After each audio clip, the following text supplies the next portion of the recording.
Maya berdiri di sudut kamar yang gelap, memandang keluar jendela dengan mata sembab. Ia baru saja mendengar percakapan ibu angkatnya, Bu Sari, dengan seorang pria asing. Kata-kata mereka berbisik tajam di telinganya, 200 juta sudah cukup. Gadis itu akan jadi milik Anda. Perasaan takut dan pengkhianatan menyelimuti hati Maya. Selama ini, ia mengira kasih sayang Bu Sari adalah tulus, tetapi kenyataan yang terungkap malam itu memporak-porandakan keyakinannya. Sejak kecil, Maya selalu patuh kepada Bu Sari meskipun perlakuannya sering keras. Ia rela bekerja tanpa henti di rumah dan di ladang untuk membantu keuangan keluarga. Namun, cinta yang ia berikan seakan tak pernah cukup. Kini, segalanya terasa hampa ketika ia sadar dirinya hanyalah alat bagi Bu Sari untuk mendapatkan uang. Tubuhnya gemetar, tetapi pikirannya terus mencari jalan keluar. Keesokan paginya, Bu Sari memanggil Maya dengan senyum yang terlihat berbeda. "Besok, kamu akan pergi ke kota untuk bekerja di tempat yang lebih baik," ujar wanita itu dengan nada lembut yang memaksakan diri. Maya tidak menjawab, tetapi hatinya dipenuhi rasa curiga. Ia tahu ini bukan tawaran pekerjaan, melainkan jebakan untuk menjual dirinya kepada pria kaya yang hanya memandang wanita sebagai barang dagangan. Malamnya, Maya memberanikan diri membuka koper tua di bawah tempat tidurnya. Ia mengemas pakaian seadanya sambil menahan tangis. Ia tidak tahu kemana harus pergi, tetapi yang jelas, ia harus melarikan diri sebelum pagi tiba. Langkah kakinya harus lebih cepat dari rencana jahat ibu angkatnya. Pikirannya berputar, mencoba memikirkan tempat yang aman untuk bersembunyi. Ketika pagi menjelang, Bu Sari mendekati Maya dengan sikap penuh kepalsuan. "Kamu harus tampil cantik hari ini, Maya. Orang yang akan membawamu sangat baik. Dia bisa mengubah hidupmu," katanya. Maya hanya mengangguk kecil tanpa menatap wajah wanita itu. Ia tahu kebohongan di balik setiap kata yang terucap. Di perjalanan menuju kota, Maya duduk diam di kursi belakang mobil bersama pria asing itu. Bau parfum mahal pria itu membuatnya mual. Ia mencoba menenangkan diri, berpura-pura pasrah sambil mencari celah untuk melarikan diri. Tangannya meremas tas kecil yang ia bawa, berisi uang hasil tabungannya selama ini. Hanya itu yang ia miliki. Ketika mobil berhenti di lampu merah, Maya melihat kesempatannya. Dengan cepat, ia membuka pintu mobil dan berlari keluar. Pria itu berteriak memanggilnya, tetapi Maya tidak peduli. Kakinya berlari secepat mungkin, menerobos keramaian jalan raya kota yang tidak ia kenal. Napasnya terengah-engah, tetapi ia tidak berhenti. Kebebasan adalah satu-satunya tujuan yang ada di pikirannya. Setelah beberapa saat berlari, Maya menemukan dirinya di sebuah taman kecil di tengah kota. Ia duduk di bangku kayu, menggigil ketakutan dan kelelahan. Orang-orang yang berlalu lalang tidak mempedulikannya. Di tempat asing ini, ia merasa sendirian, tetapi setidaknya ia bebas dari ancaman ibu angkatnya. Sambil menatap langit senja, Maya bertanya-tanya apa yang harus ia lakukan selanjutnya. Tidak ada rumah untuk pulang, tidak ada orang yang ia kenal di kota ini. Namun, Maya bersumpah tidak akan kembali ke desa. Ia lebih memilih mati daripada menyerahkan dirinya pada kehidupan yang telah direncanakan oleh Bu Sari. Di tengah keputusasaan, Maya memutuskan untuk melangkah ke depan tanpa menoleh ke belakang. Ia yakin takdir telah membawanya ke kota ini bukan tanpa alasan. Dengan keberanian yang tersisa, ia mulai berjalan, berharap ada keajaiban di jalan yang baru saja ia pilih. Langkah Maya terasa berat saat ia menyusuri trotoar yang asing. Bajunya basah oleh keringat dan air mata, sementara rasa takut akan ketidakpastian menghantui setiap langkahnya. Taman kecil tempatnya sempat berlindung kini sudah jauh di belakang. Di hadapannya, gedung-gedung tinggi berdiri angkuh, menciptakan bayang-bayang yang menelan cahaya matahari. Kota besar ini terasa seperti labirin, dan Maya adalah pengembara tanpa peta. Ketika malam menjelang, dinginnya udara kota mulai menusuk kulitnya. Maya menggigil sambil melipat kedua tangan di dada. Perutnya keroncongan, tetapi ia tidak punya uang untuk membeli makanan. Dalam hati, ia bertanya-tanya apakah keputusan untuk kabur adalah hal yang benar. Namun, ketika bayangan wajah Busari dan pria asing itu kembali terlintas, Maya menguatkan hatinya. Ia tidak akan menyerah, tidak peduli seberapa sulit jalan yang harus ia tempuh. Langkahnya terhenti di depan sebuah lampu merah ketika suara klakson keras memecah keheningan malam. Maya yang berjalan tanpa arah hampir saja ditabrak sebuah mobil mewah. Ia membeku di tempat, mata membelalak memandang kendaraan yang berhenti hanya beberapa sentimeter darinya. Seorang pria muda keluar dari mobil, wajahnya terlihat cemas. "Kamu tidak apa-apa?" tanya pria itu dengan nada penuh kekhawatiran. Maya tidak bisa menjawab, napasnya masih terengah-engah, dan tubuhnya gemetar hebat. Pria itu memandangnya dengan mata tajam, penuh perhatian. Dengan jas mahal yang membalut tubuh tegapnya, ia tampak seperti seseorang yang berasal dari dunia yang sama sekali berbeda dari dunia Maya. "Kamu terlihat pucat. Ayo, aku antar ke tempat yang aman," ucapnya. Maya mundur selangkah, ragu menerima tawaran dari orang asing. Namun, kelelahan akhirnya mengalahkan rasa curiganya. Aku tidak punya tempat tujuan," gumam Maya hampir tanpa suara. Pria itu terdiam sejenak, lalu membuka pintu mobilnya. "Masuk, aku tidak akan membiarkanmu sendirian di jalan seperti ini," katanya dengan nada tegas. Maya akhirnya mengangguk pelan dan masuk ke dalam mobil. Aroma kulit asli dari jok mobil itu langsung terasa asing baginya. Ia duduk diam, sesekali melirik pria di sampingnya yang sedang menelepon seseorang. "Aku akan terlambat pulang. Ada urusan mendesak," ujar pria itu sebelum menutup telepon. Maya tidak tahu siapa dia, tetapi ada sesuatu pada caranya berbicara yang membuatnya merasa sedikit tenang. Mobil berhenti di depan sebuah apartemen mewah. Pria itu turun lebih dulu dan membuka pintu untuk Maya. "Namaku Adam," katanya singkat, seolah memperkenalkan diri adalah hal yang tidak terlalu penting. Maya mengangguk tanpa menjawab, masih merasa canggung. "Kamu bisa tinggal di sini sementara. Aku akan memastikan kamu baik-baik saja," lanjut Adam sambil membimbingnya masuk ke dalam gedung. Di dalam apartemen, Maya merasa seperti berada di dunia lain. Karpet tebal membungkam setiap langkahnya, sementara lampu kristal menggantung di langit-langit, memancarkan cahaya hangat. "Kamu pasti lapar," kata Adam sambil berjalan menuju dapur. Ia kembali dengan sepiring makanan sederhana, tetapi bagi Maya, itu terasa seperti jamuan mewah. Saat Maya mulai makan, Adam duduk di sofa, mengamatinya dengan ekspresi penasaran. "Apa yang sebenarnya terjadi padamu?" tanyanya. Maya berhenti mengunyah, matanya berkaca-kaca. Ia tidak tahu harus mulai dari mana. Cerita tentang pengkhianatan ibu angkatnya terlalu menyakitkan untuk diungkapkan kepada seseorang yang baru saja ia temui. "Aku hanya ingin mencari kehidupan yang lebih baik," jawab Maya akhirnya, memilih kata-kata yang aman. Adam mengangguk, meski jelas ia tidak sepenuhnya percaya. "Baiklah. Kamu bisa tinggal di sini sampai kamu merasa cukup kuat untuk melanjutkan perjalananmu," ujarnya. Maya tidak tahu apakah ia bisa mempercayai pria itu, tetapi untuk saat ini, ia tidak punya pilihan lain. Ketika malam semakin larut, Maya duduk di tepi ranjang yang disiapkan untuknya. Di luar jendela, gemerlap lampu kota berkilauan seperti bintang di langit. Hatinya masih penuh kecemasan. Tetapi setidaknya untuk pertama kalinya sejak kabur dari desa, ia merasa sedikit aman. Namun, Maya tahu, ketenangan ini hanya sementara. Di luar sana, ancaman masih mengintainya, dan ia harus siap menghadapi apapun yang akan terjadi. Malam itu terasa begitu sunyi, seolah seluruh kota tertidur lebih cepat dari biasanya.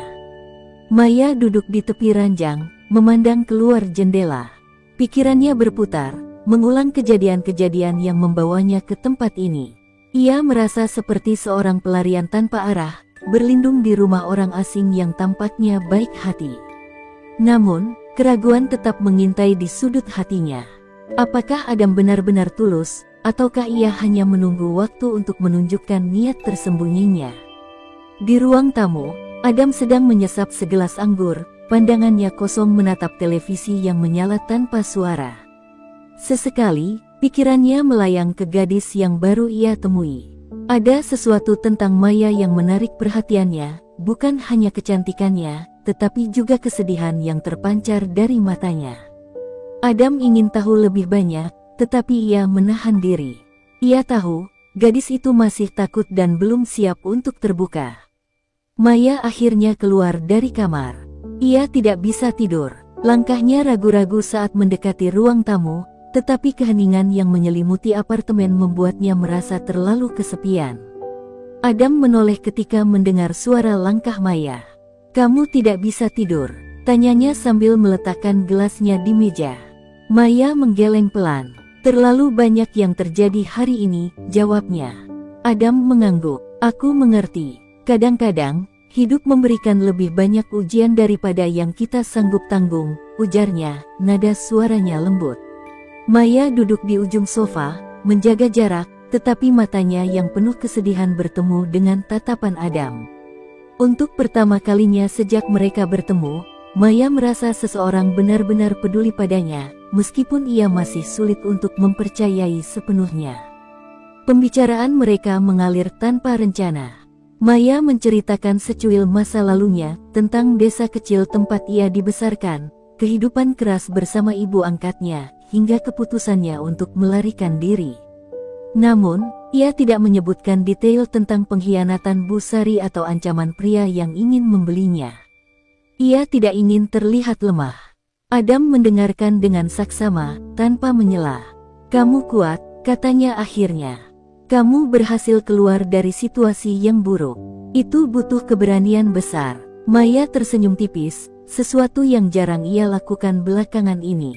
Kata-kata Adam memberinya sedikit rasa lega, meski luka di hatinya masih belum sembuh. Waktu berlalu tanpa mereka sadari. Maya mulai merasa nyaman berbicara dengan Adam, dan ia tidak menyadari bahwa pria itu perlahan mendekat.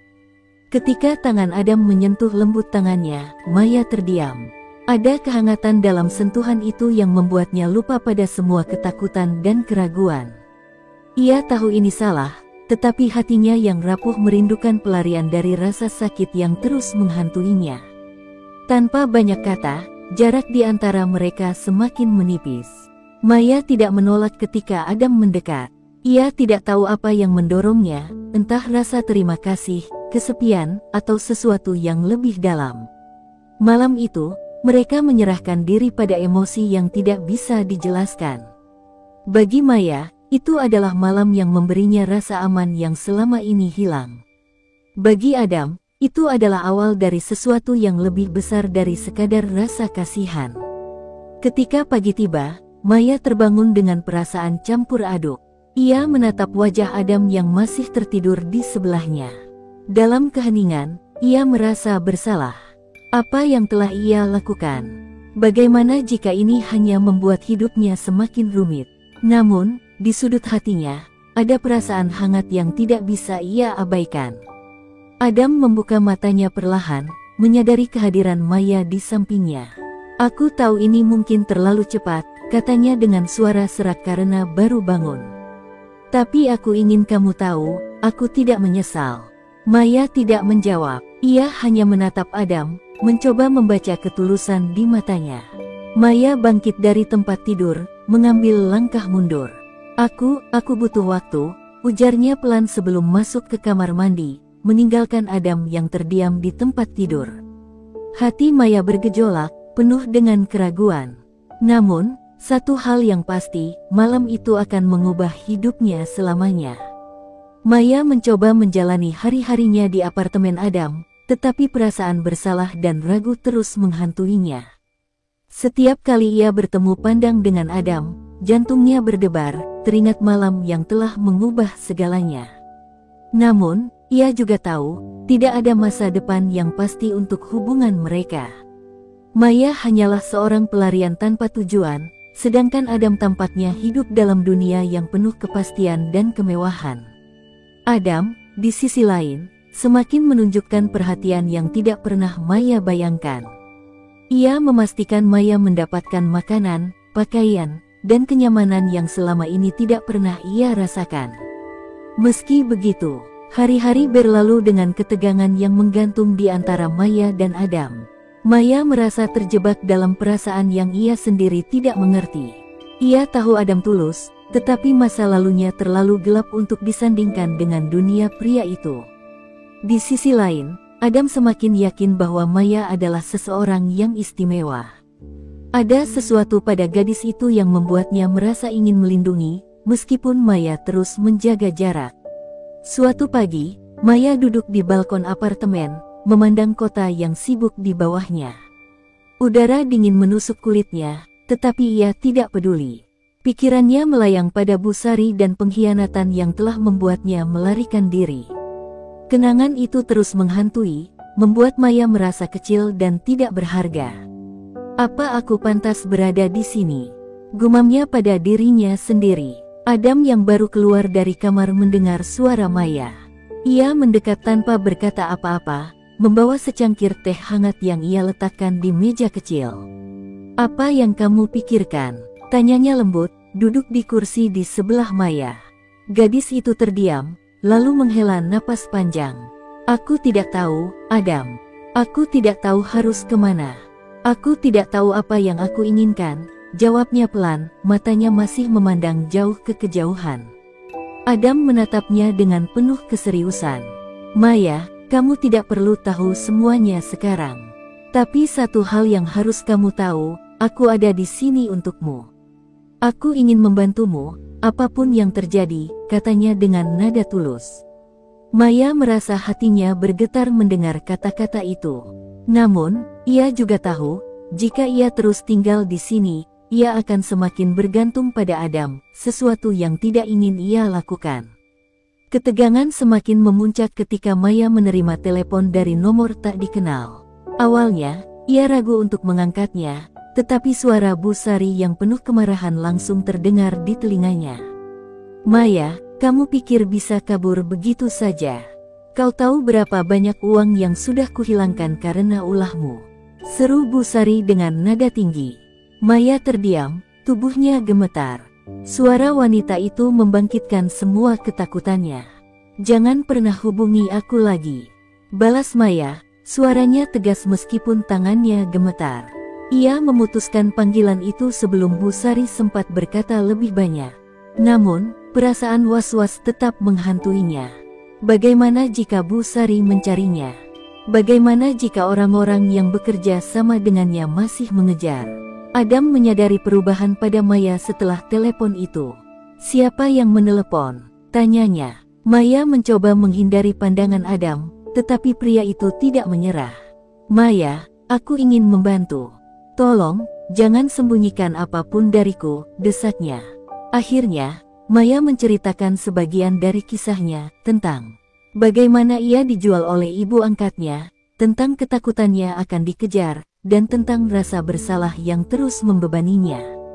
Adam mendengarkan dengan serius, rahangnya mengeras saat mendengar penderitaan Maya. "Maya, kamu tidak perlu takut lagi. Aku tidak akan membiarkan siapapun menyakitimu," ujarnya penuh keyakinan. Maya ingin percaya, tetapi keraguannya belum sepenuhnya hilang. Ia merasa dunia Adam terlalu jauh dari jangkauannya, dan cepat atau lambat, ia akan menjadi beban bagi pria itu. Malam itu, Maya membuat keputusan besar. Ia menulis sebuah surat singkat, mengucapkan terima kasih kepada Adam atas semua kebaikannya, tetapi juga memohon agar pria itu tidak mencarinya lagi. "Aku harus pergi. Aku tidak ingin menjadi bagian dari masalah hidupmu," tulisnya di akhir surat itu. Ketika fajar tiba, Maya meninggalkan apartemen dengan langkah berat. Ia tidak tahu kemana harus pergi, tetapi ia merasa ini adalah hal yang benar untuk dilakukan. Namun, di sudut hatinya, ia bertanya-tanya apakah ia akan menyesali keputusan ini seumur hidupnya. Adam terbangun dengan perasaan gelisah. Ia berjalan ke ruang tamu, berharap menemukan Maya sedang menyiapkan sarapan atau duduk membaca seperti biasanya. Namun, keheningan yang ia temukan membuatnya merasa ada sesuatu yang salah. Di atas meja, ia menemukan sebuah amplop kecil dengan namanya tertulis rapi. Jantungnya berdegup kencang saat ia membuka surat itu, membaca setiap kata yang ditulis Maya. Terima kasih atas segalanya, Adam. Kamu adalah orang yang baik, tetapi aku tidak pantas berada di hidupmu. Aku pergi agar tidak menjadi beban. Jangan cari aku. Adam melempar surat itu ke meja, tubuhnya terasa berat. Ia tidak percaya Maya pergi tanpa sepatah kata. Segala kenangan mereka, percakapan di malam sepi, dan hubungan yang perlahan terbangun terasa hancur dalam sekejap. Rasa marah dan kecewa berkecamuk dalam dirinya. Namun, lebih dari itu, ia merasa bersalah. Apakah ia terlalu menekan Maya? Apakah ia membuat gadis itu merasa tidak cukup aman? Tanpa membuang waktu, Adam mencoba melacak keberadaan Maya. Ia menghubungi resepsionis apartemen, memeriksa rekaman CCTV, bahkan meminta bantuan dari beberapa kenalan yang bekerja di bidang keamanan. Namun, Maya tampaknya sangat berhati-hati. Jejaknya hilang begitu saja di tengah hiruk-pikuk kota. Sementara itu, Maya berjalan tanpa tujuan di sepanjang jalan yang tidak ia kenal. Dengan uang yang tersisa dari pemberian Adam, ia membeli tiket bus menuju kota kecil yang jauh dari pusat keramaian. Maya berharap, di tempat baru ini, ia bisa memulai hidup yang sederhana tanpa bayang-bayang masa lalunya. Namun, hatinya terasa kosong. Setiap kali ia mencoba melupakan Adam, wajah pria itu kembali muncul dalam pikirannya. Maya menemukan tempat tinggal sederhana di sebuah kos tua. Hari-harinya diisi dengan bekerja serabutan, mencuci piring di warung makan dan menjadi pelayan di toko kelontong.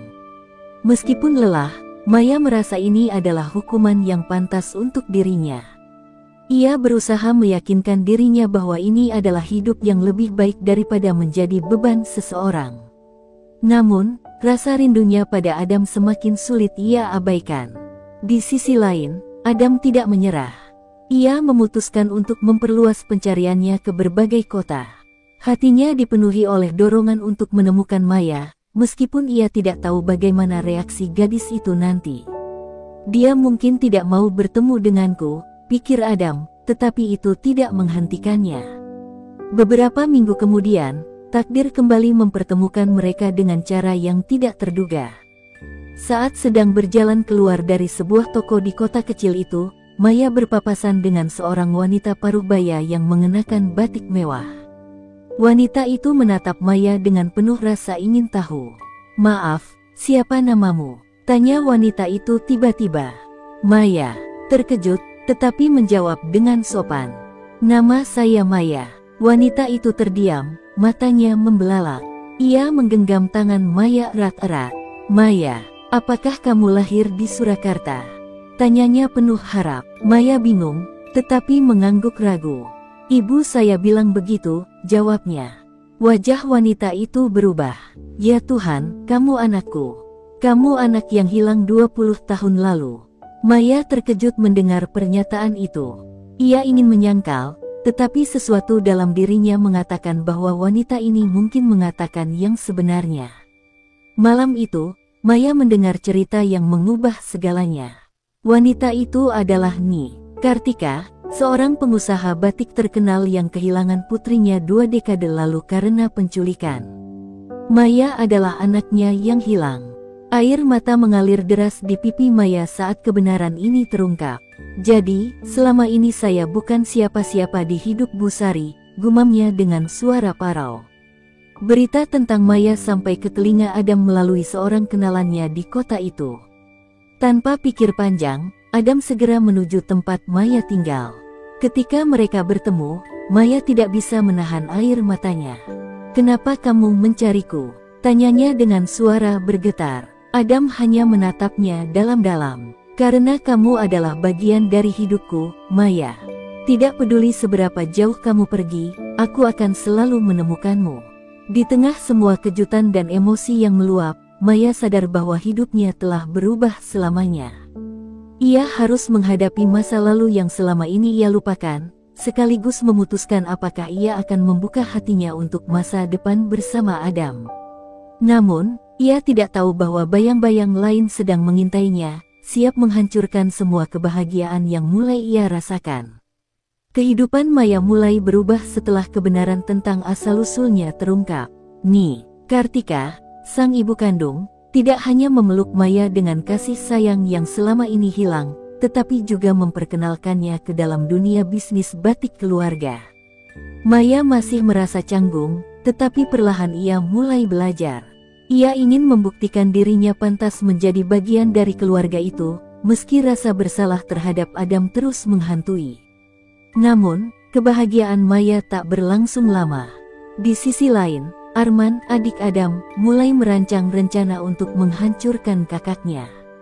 Ia telah lama merasa iri pada Adam yang selalu menjadi pusat perhatian keluarga dan kini menjadi pewaris utama perusahaan.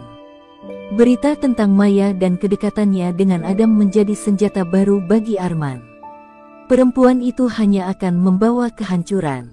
Aku akan pastikan dia tidak punya tempat di hidup Adam, pikir Arman dengan kebencian membara. Arman mulai menyelidiki latar belakang Maya.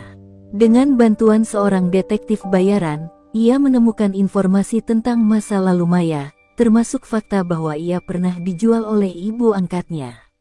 Arman segera menyusun rencana licik untuk memanfaatkan informasi itu. Tujuannya jelas, membuat Adam kehilangan kepercayaan pada Maya dan menjatuhkan reputasi kakaknya di mata keluarga dan publik. Di saat yang sama, Adam akhirnya berhasil mendekati Maya kembali. Dengan tekad yang kuat, ia menyatakan perasaannya di depan Kartika. Saya mencintai Maya, dan saya ingin melindunginya. Saya mohon izin Anda untuk membuatnya bahagia, kata Adam dengan nada penuh ketulusan. Kartika, yang melihat ketulusan di mata Adam, merestui hubungan mereka. Maya merasa terharu, tetapi juga bingung. Ia takut masa lalunya akan merusak semua yang baru saja ia bangun. Di tengah kegembiraan itu, Arman mulai melancarkan aksinya. Ia menyebarkan rumor bahwa Maya hanyalah seorang oportunis yang mendekati Adam demi harta.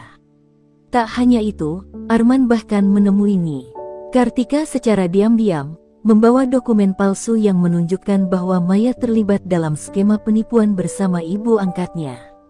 Saya hanya ingin keluarga kita terlindungi, Bu. Adam tidak bisa melihat dengan jelas karena cinta, ucap Arman dengan nada meyakinkan. Kartika yang awalnya percaya pada Maya mulai merasa ragu. Ia memanggil Maya untuk berbicara empat mata. Maya, apakah benar kamu memiliki hubungan gelap dengan wanita yang mengaku sebagai ibumu? Apa benar semua ini hanya permainan untuk mendapatkan harta kami? Tanyanya, suaranya bergetar antara marah dan sedih. Maya tertegun, air matanya langsung mengalir. Bu, saya tidak tahu dari mana semua tuduhan itu berasal. Saya tidak pernah berniat menyakiti Anda atau keluarga ini, jawab Maya dengan suara bergetar. Namun, keraguan Kartika tidak hilang begitu saja. Luka lama akibat kehilangan putrinya membuatnya sulit sepenuhnya mempercayai orang lain. Adam, yang mengetahui tuduhan tersebut, langsung menghadapi Arman. Apa yang sudah kamu lakukan? Bentaknya di kantor mereka. Arman hanya tersenyum dingin. Aku hanya melindungi keluarga kita, Adam. Gadis itu akan menghancurkanmu, dan aku tidak akan membiarkan itu terjadi, balasnya tanpa rasa bersalah. Pertengkaran mereka memanas. Adam bersumpah akan membuktikan bahwa Maya tidak bersalah. Ia mulai menyelidiki asal-usul dokumen yang dibawa Arman dan menemukan bahwa itu palsu. Namun, sebelum ia sempat mengungkapkan kebenaran, tragedi terjadi. Kartika tiba-tiba jatuh sakit setelah menyantap makan malam di rumahnya. Dokter menemukan racun dalam tubuhnya, dan kondisinya kritis. Seluruh keluarga dikejutkan oleh berita ini. Arman dengan cepat menuduh Maya sebagai pelakunya, memanfaatkan ketegangan yang sudah ada. Dia pasti yang melakukannya. Dia ingin menguasai harta kita, teriak Arman di depan keluarga besar. Maya membantah tuduhan itu, tetapi situasi semakin memburuk. Kartika, yang lemah di ranjang rumah sakit, hanya bisa menatap Maya dengan ragu. "Maya, aku ingin mempercayaimu, tetapi kenapa semua ini terjadi?" tanyanya dengan suara lirih. Maya merasa hancur. Ia tahu ia harus membuktikan bahwa ia tidak bersalah, tetapi waktu terasa tidak berpihak padanya. Adam, yang berdiri di sisi Maya, menggenggam tangannya erat. "Aku percaya padamu," katanya tegas. "Dan aku akan mencari tahu siapa yang sebenarnya melakukan ini." Maya merasa sedikit lega mendengar dukungan Adam, tetapi bayang-bayang ancaman dari Arman terus menghantuinya. Penyelidikan dimulai, dan rahasia gelap Arman perlahan terungkap. Di balik layar, Arman bekerja sama dengan seorang pembantu rumah tangga untuk meracuni Ni. Kartika. Tujuannya adalah memfitnah Maya agar ia sepenuhnya dikeluarkan dari keluarga. Namun, sebuah kesalahan kecil dalam rencananya menjadi petunjuk penting bagi Adam dan Maya untuk membongkar kebenaran. Dalam keheningan malam, Maya dan Adam bersiap menghadapi badai yang lebih besar. Mereka tahu bahwa perjuangan mereka belum selesai, tetapi mereka juga yakin bahwa cinta dan kebenaran akan menjadi senjata terkuat mereka. Namun, di balik keyakinan itu, bahaya baru sedang mengintai, siap menghancurkan segalanya. Ni, Kartika masih terbaring lemah di rumah sakit. Sementara itu, Maya berusaha menahan diri untuk tidak runtuh di bawah tekanan. Nama baiknya dicemarkan, dan sebagian besar keluarga besar percaya bahwa ia adalah dalang di balik keracunan Ni. Kartika. Adam terus berdiri di samping Maya, berjanji untuk menemukan pelaku sebenarnya. Namun, waktu terasa semakin sempit. Penyelidikan Adam membawa mereka pada satu nama, Rini, seorang pembantu rumah tangga yang bekerja di kediaman Ni. Kartika selama bertahun-tahun. Saat diinterogasi secara diam-diam oleh Adam, Rini tampak gelisah dan terus mengelak. "Saya tidak tahu apa-apa, Tuan Adam," katanya dengan suara bergetar. Namun, Adam mencium ada sesuatu yang disembunyikan. Maya yang ikut menyaksikan merasa ada hal ganjil. Rini tampak terlalu gugup untuk seseorang yang mengaku tidak tahu apa-apa. Maya kemudian mengusulkan ide kepada Adam untuk menyamar dan menyelidiki lebih jauh. "Aku bisa mendekati Rini tanpa dia curiga. Mungkin dia akan lebih terbuka padaku," ucap Maya. Awalnya Adam menolak, merasa rencana itu terlalu berbahaya, tetapi akhirnya ia menyerah pada tekad Maya. Dengan mengenakan pakaian sederhana dan sedikit merias wajah agar terlihat berbeda, Maya menyamar sebagai pelamar kerja untuk menggantikan posisi Rini, yang sementara waktu dipindahkan atas perintah Adam.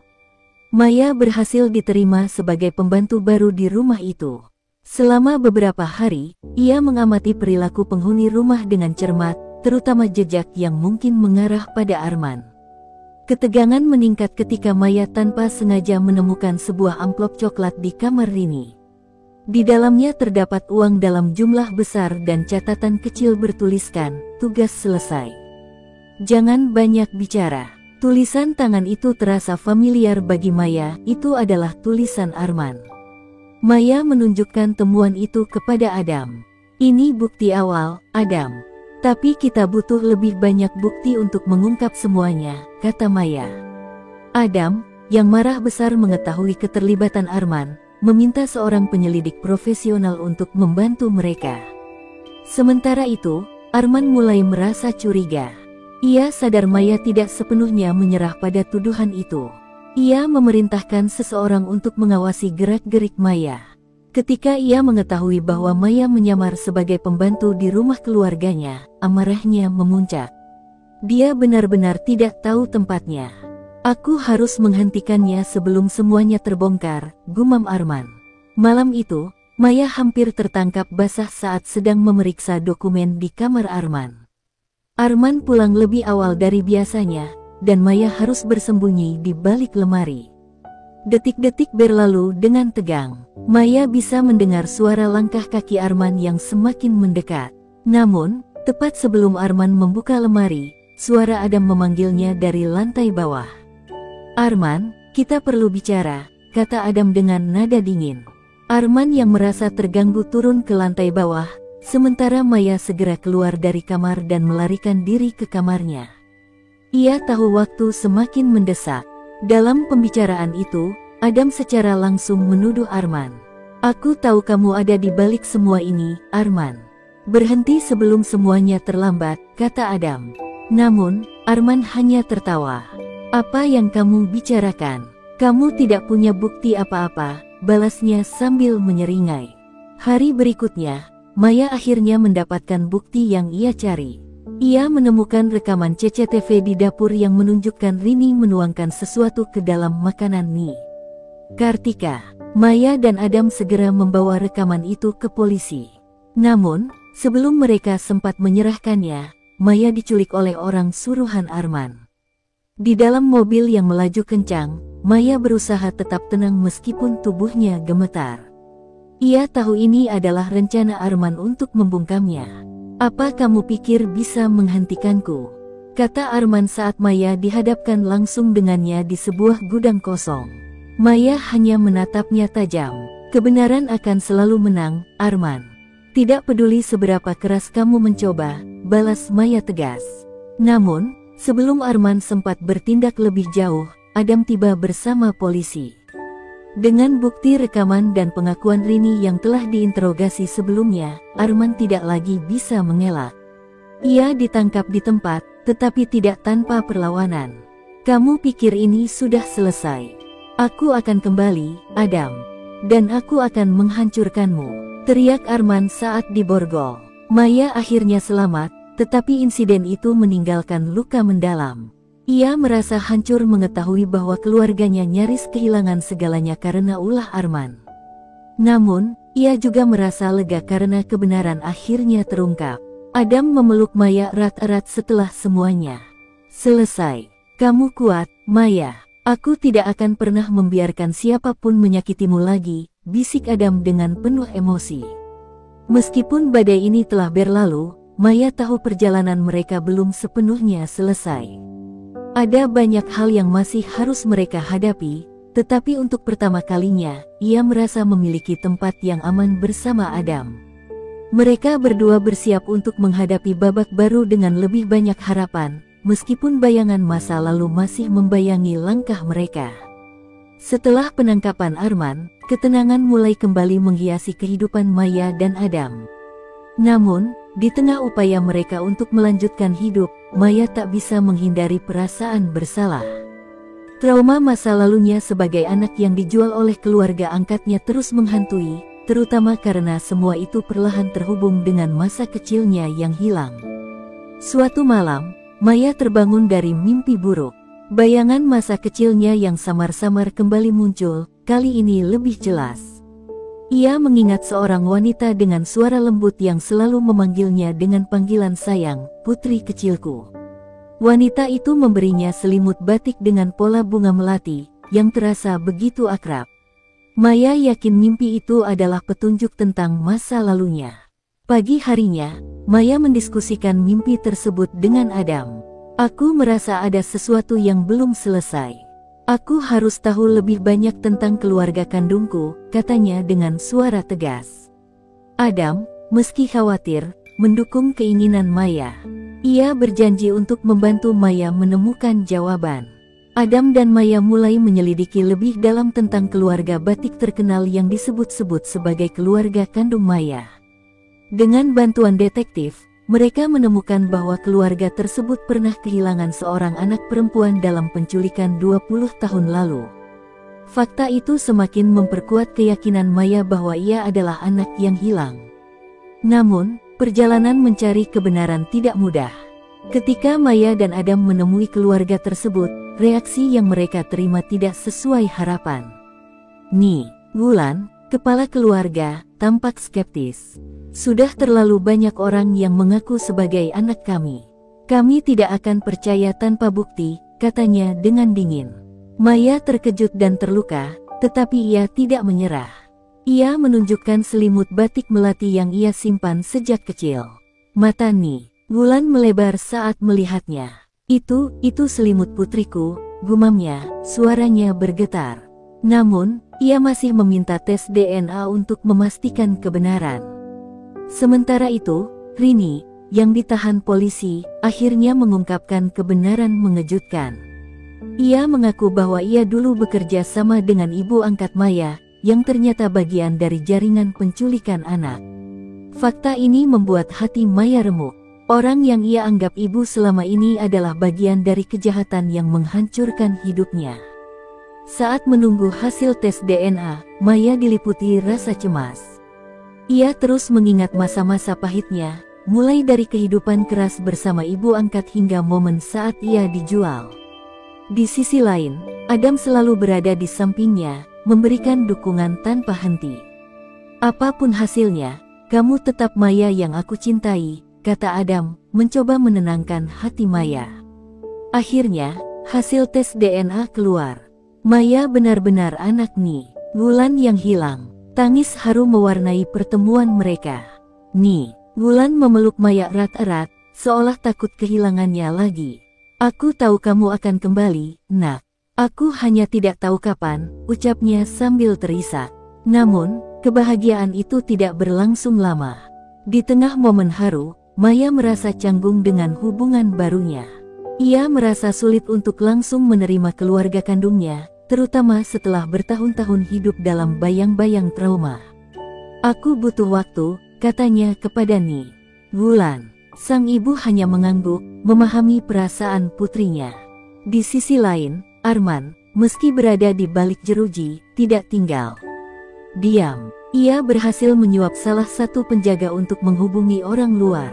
Dengan jaringan yang masih dimilikinya, ia merencanakan balas dendam yang lebih besar. "Ini belum selesai. Aku akan membuat mereka semua menderita," ucapnya dingin. Maya yang belum menyadari ancaman itu berusaha menata hidupnya bersama Adam. Namun, ia tahu bahwa bayang-bayang masa lalunya belum sepenuhnya hilang. Perjalanan untuk menerima dirinya dan keluarga kandungnya baru saja dimulai, sementara bahaya baru perlahan mendekat tanpa disadari. Setelah menemukan keluarga kandungnya, Maya mencoba menyesuaikan diri dengan kehidupan barunya. Ia mulai belajar tentang usaha batik yang telah diwariskan turun-temurun di keluarga Ni. Wulan, meskipun diterima dengan tangan terbuka, Maya masih merasa seperti orang asing. Baginya, cinta Adam adalah satu-satunya tempat yang benar-benar membuatnya merasa utuh. Sementara itu, Arman yang dipenjara berhasil melancarkan rencananya. Ia menyuruh anak buahnya menyebar fitnah ke media bahwa Maya hanya memanfaatkan keluarga Ni. Wulan demi harta. Berita itu menyebar cepat, membuat banyak pihak mulai memandang Maya dengan curiga. Bahkan beberapa karyawan lama perusahaan batik itu mulai mempertanyakan keberadaannya. Maya tidak dapat menyembunyikan kesedihannya. "Apa aku benar-benar pantas berada di sini? Sepertinya aku hanya membawa masalah," katanya kepada Adam dengan suara bergetar.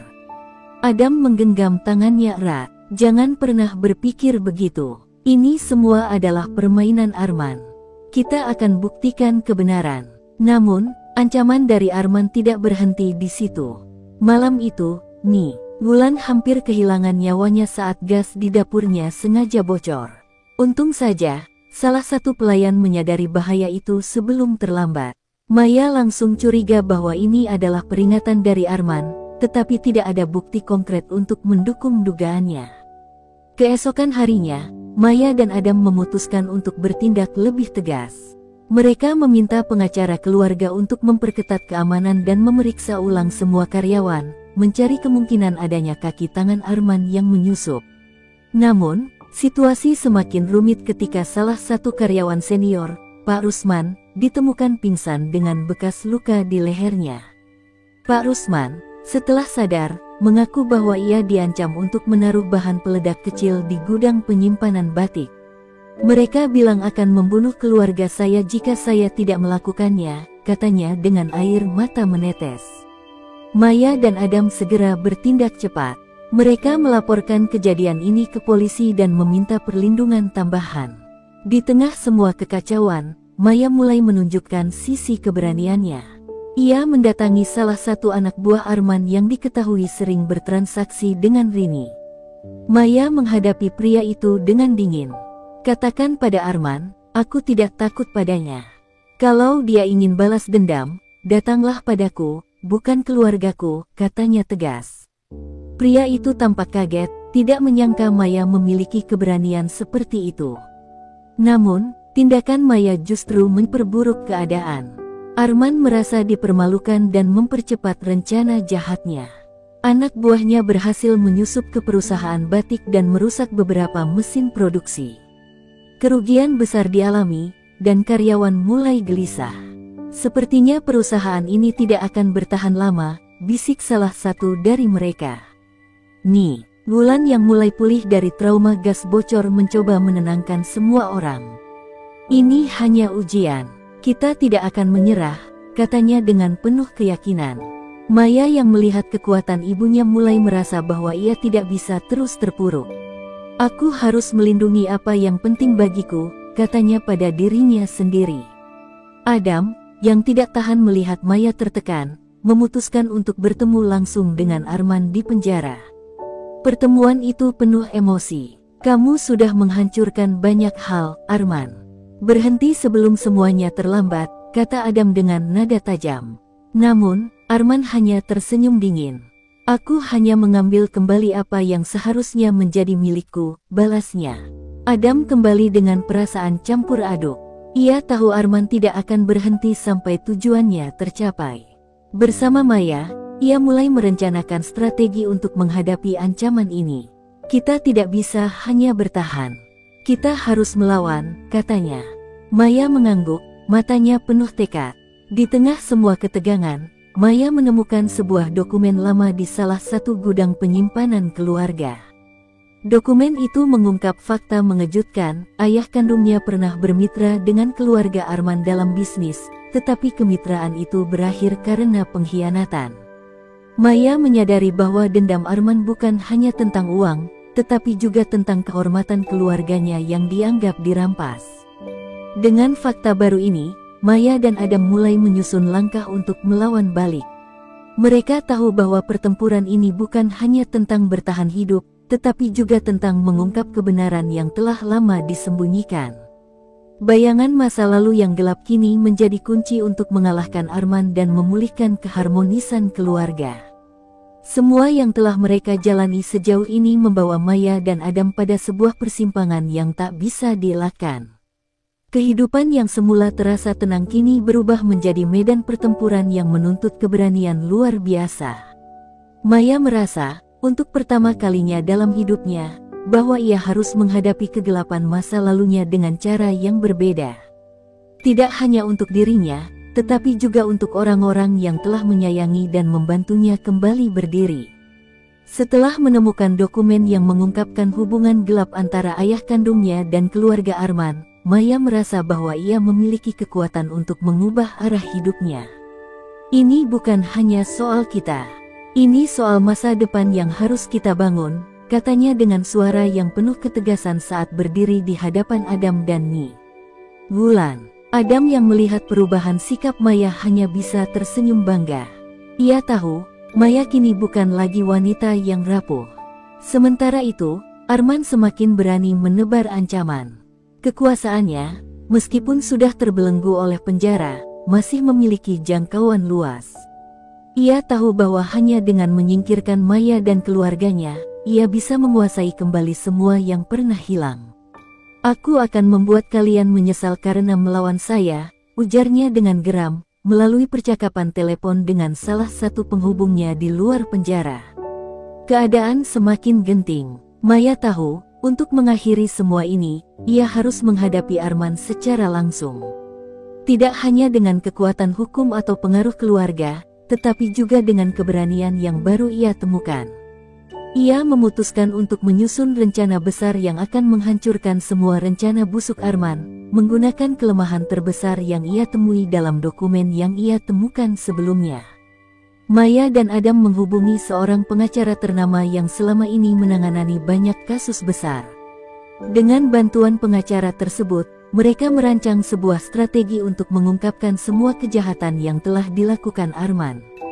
Mereka tahu, dengan informasi yang ada di tangan mereka, mereka bisa mengadu domba pengaruh Arman yang begitu luas. Hari itu pun tiba. Maya dan Adam memutuskan untuk mengungkap kebenaran di hadapan publik dengan bantuan media yang dapat dipercaya. Maya duduk di depan kamera, matanya menatap dengan penuh tekad. Hari ini, saya ingin mengungkapkan siapa Arman sebenarnya. Apa yang telah ia lakukan kepada keluarga saya, dan bagaimana ia berusaha merusak hidup saya hanya karena uang dan kekuasaan. Di layar televisi, berita tentang Arman dan kejahatan yang telah dilakukannya mulai terungkap satu persatu. Dari penculikan anak hingga jaringan kriminal yang melibatkan bisnis batik, semuanya terpapar dengan jelas. Maya tahu, ini bukan hanya sekadar pertempuran untuk menghentikan Arman, tetapi juga tentang memperbaiki nama baik keluarga yang telah dihancurkan olehnya. Namun, saat Maya merasa hampir mencapai titik kemenangan, Arman melakukan langkah yang tak terduga. Ia memanfaatkan pengaruh yang masih dimilikinya untuk mengacaukan segalanya. Salah satu orang yang dipercaya Maya, ternyata telah disuap untuk memberikan bukti palsu yang dapat membalikkan keadaan. Adam dan Maya hampir terjebak dalam jebakan itu, namun dengan cerdik, mereka mampu membalikkan situasi. Dalam pertemuan terakhir di pengadilan, saat semua bukti telah terungkap dan Arman tak punya tempat lagi untuk bersembunyi, ia menghadapi kenyataan pahit. Maya dan Adam menyaksikan saat-saat terakhir kejatuhan Arman dengan tenang, meskipun hati Maya dipenuhi perasaan campur aduk.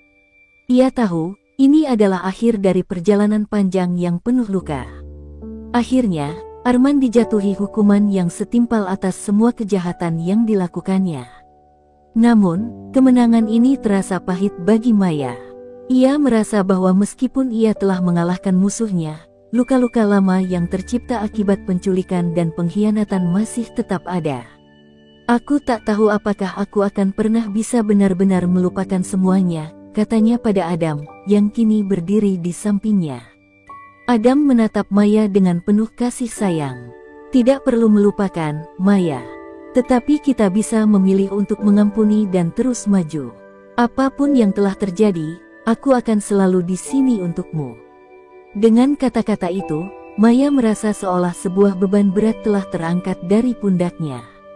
Ia tidak lagi merasa terjebak dalam masa lalu. Kini, ia bisa melangkah maju, bersama Adam, membangun kehidupan baru yang penuh harapan. Mereka tahu, meskipun jalan yang mereka pilih penuh tantangan, selama mereka bersama, tak ada yang bisa memisahkan mereka.